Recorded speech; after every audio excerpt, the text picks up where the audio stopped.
Meus irmãos, a graça e a paz de nosso Senhor e Salvador Jesus Cristo.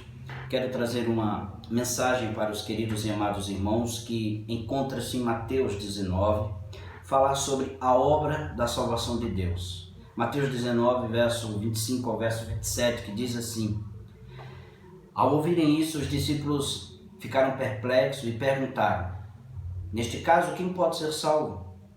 Jesus olhou para eles e respondeu: Para um homem é impossível, mas para todas as pessoas, mas para Deus todas as coisas são possíveis. Então Pedro lhe respondeu: Nós deixamos tudo para seguir-te.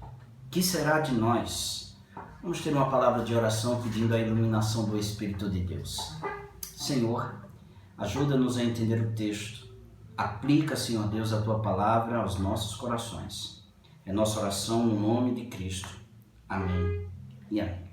Pois bem, estes versículos que aqui encontras, eles estão entre duas narrativas. Essa fala aqui de Pedro está entre a narrativa do jovem rico e entre a narrativa da parábola dos trabalhadores da vinha. A do jovem rico, do verso 16 ao verso 26 do capítulo 19, e a parábola da vinha no capítulo 20, do verso 1 ao verso 16, e o tema é um só: a salvação de Deus, ou a obra de salvação. E eu quero ver com vocês que a obra de salvação é possível apenas para o Senhor.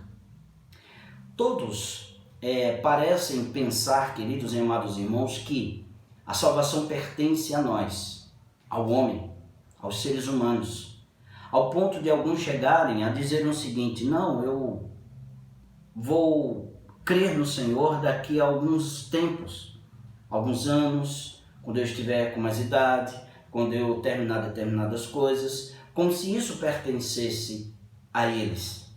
Mas isto não pertence ao homem, não é mérito, não é por mérito, não é por inteligência humana, mas é por uma graça divina. É pelo favor de nosso Senhor, o Deus bendito, Pai de nosso Senhor Jesus Cristo, que nos concedeu o Espírito Santo e convence o homem do pecado, da justiça e do juízo.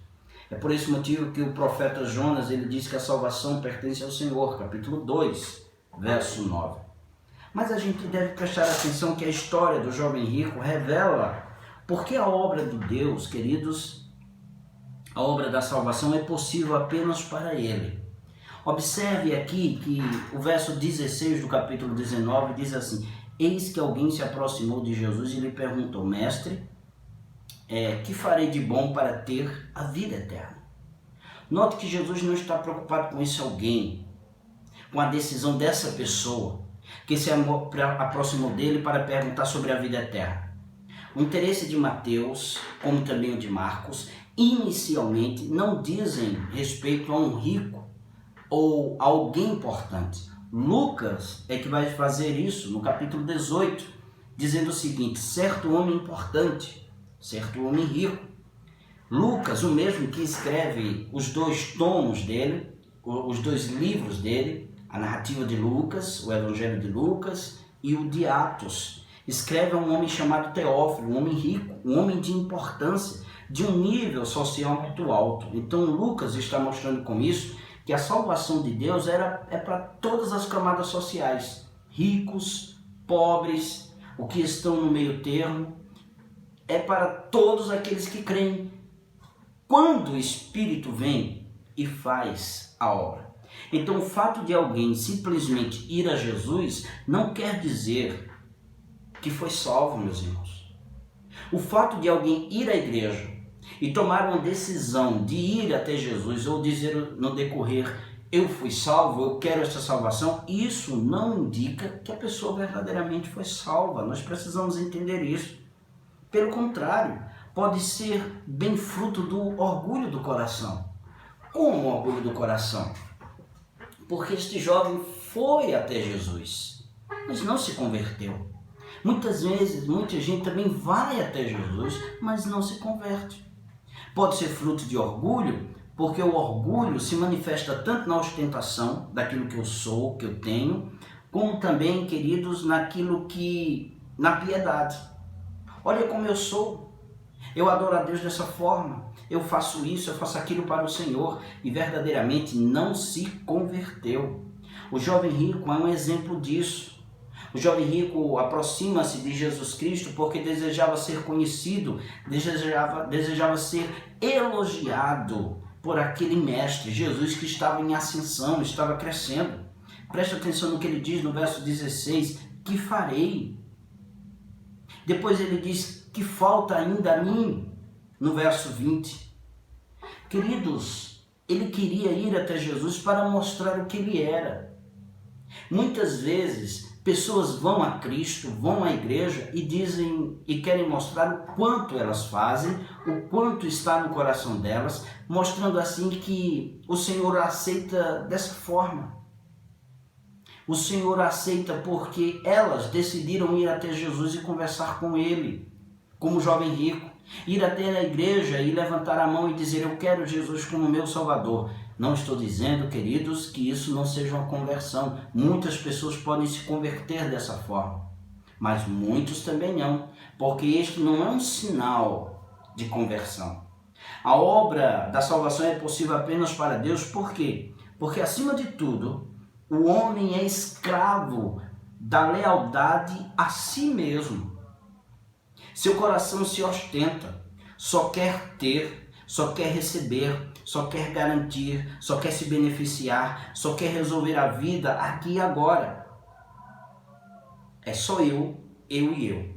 Por isso, queridos, que uma simples decisão a ir à igreja, de ser crente ou querer mudar, não garante em si a salvação das pessoas.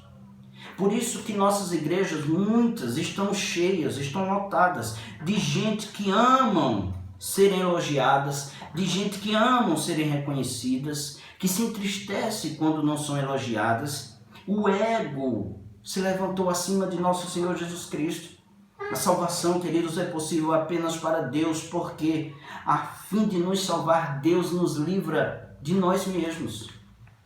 Deus nos salva de nós mesmos, que somos sempre pessoas que queremos fazer.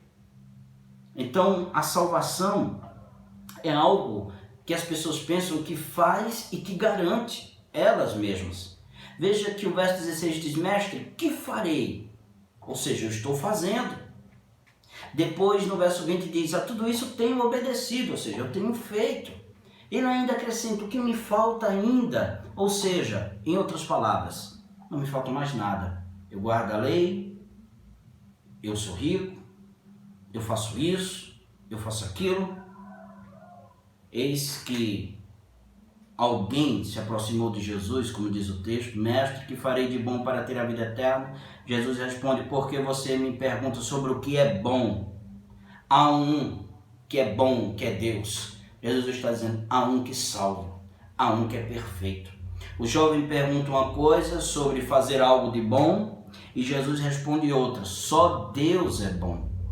Ou seja, bom não é o que fazemos para reconhecer em troca as bênçãos de Deus, que era o que o jovem fazia.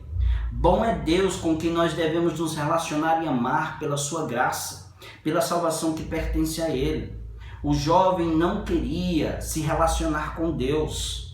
Ele só queria realizar algumas coisas para mostrar aos outros o que ele era, gente.